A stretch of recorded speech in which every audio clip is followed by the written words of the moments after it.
Bismillahirrahmanirrahim. Assalamualaikum warahmatullahi wabarakatuh. Perkenalkan, nama saya Taslim, NIM 1922306. Saya akan memberikan kesimpulan tentang materi umum Muhammadiyah. Yang pertama, historitas, hakikat, identitas, asas, tujuan, dan landasan normatif. Yang pertama, historitas. Muhammadiyah didirikan oleh Kiai Haji Ahmad Dahlan pada tanggal 18 November 1972 di Kauman, Yogyakarta. Awalnya dari madrasah rakyat bernama Madrasah Ibtidaiyah Diniyah Islamiyah. Yang kedua, hakikat, gerakan Islamiyah dan dakwah amar ma'ruf nahi mungkar, berakidah Islam serta bercita-cita mewujudkan masyarakat utama adil makmur yang didirikan Allah. Identitas, gerakan Islam modern terbesar dan tertua di Indonesia yang masih eksis, berperang dalam berbagai bidang dan memiliki sekitar 30 sampai 40 juta anggota dengan 30 cabang istimewa di luar negeri. Asas berdasarkan Al-Quran dan As-Sunnah Rasulullah serta menggunakan akal pikiran sosial dengan jiwa ajaran Islam.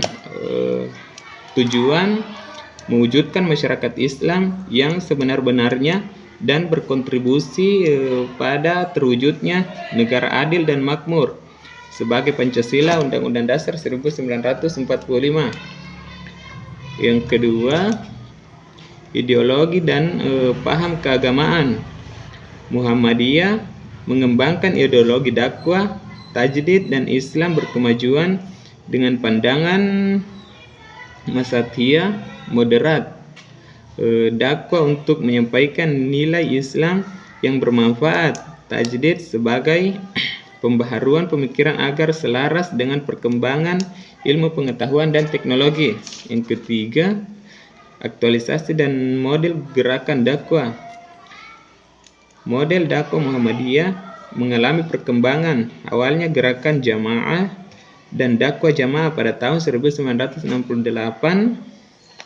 kemudian diganti menjadi dakwah kultural tahun 2002 dan kini menjadi dakwah komunitas sejak tahun 2015.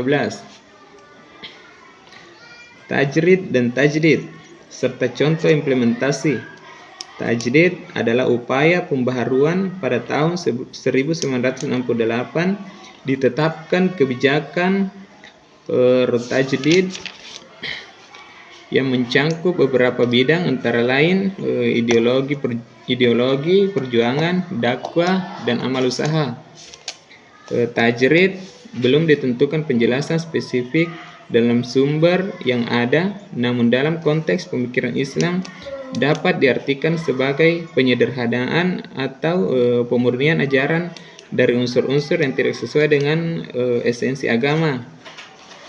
Yang kelima,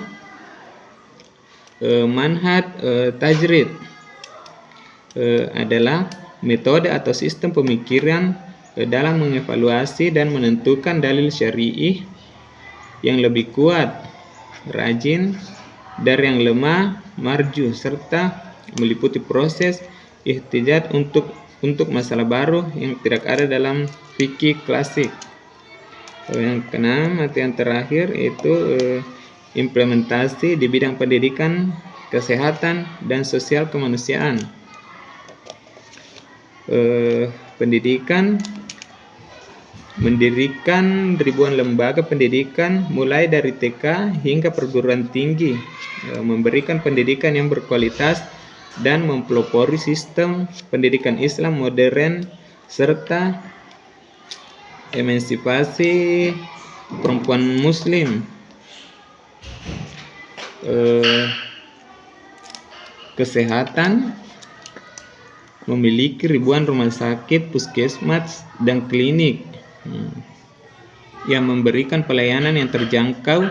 Sejak masa kolonial telah mempromosikan perilaku sehat dengan menggabungkan pengobatan modern dan herbal serta menyebarkan pengetahuan tentang kesehatan reproduksi dan kebersihan rumah tangga.